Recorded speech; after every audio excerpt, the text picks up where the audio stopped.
All out ang suporta ni Manny at Jinky Pacquiao sa unang professional boxing fight ng kanilang anak na si Jimwell sa Pechanga Resort Casino sa California, USA nitong linggo, November 13.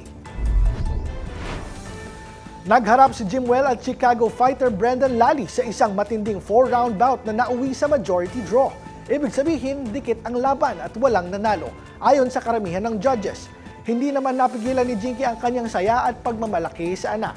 Sa kanyang Instagram post, sinabi niya, "You are loved, amazing, and I am so proud of you." Sa unang hakbang ni Jimwell sa pro boxing world, todo suporta ang pamilya at mukhang dito pa lang magsisimula ang mas malalaking laban para sa bagong Pacquiao sa ring.